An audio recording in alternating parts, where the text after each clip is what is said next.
The triangle inequality theorem. We assume that we could go out in the yard and pick up any three sticks and they will form a triangle. That's what we assume because we just kind of think that we can push everything together and make it form a perfect triangle, but it's not true. So the triangle inequality theorem helps you to decide if three lengths will in fact form a triangle or not. And the theorem says that you add up any two sides and it has to be greater than the third side. Greater, not equal to. Okay, so in this case, C plus A added together will be greater than the side B, or B plus C has to be greater than A, etc. That has to happen all the way around the triangle. Now, of course, if you added your two longest sides, it's going to be greater than the third side. But it has to be a fact all the way around. And let me show you just by showing you some examples. So let's say I have these three lengths, 3, 9, and 8. And of course, if I add 9 plus 8, it's greater than 3. If I add 3 plus 9, that's 12, it's greater than 8, etc. So you would have to check them all the way around. The trick to it is find the two shortest sides. So in this case, it'd be 3 and 8. So I'm going to add those together. 8 plus 3 is 11. So I'm going to write out the rest of it. 11 is greater than 9 because 9 is the third side. And that is true. So that tells me these three lengths will in fact form a triangle. Number 2, I'm going to go for the two shortest sides, which is 13 and 21. And that adds up to 31. So I'm going to write it out. 31 is greater than 37. That is not true.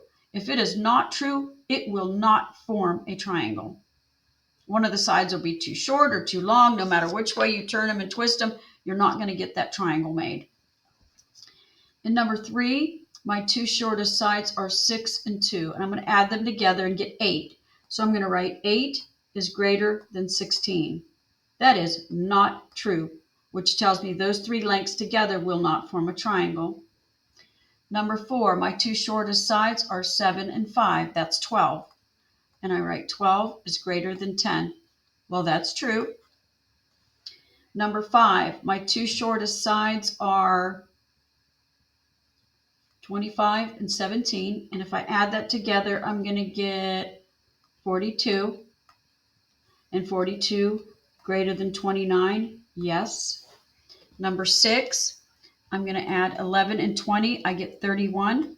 So is 31 greater than 32? No.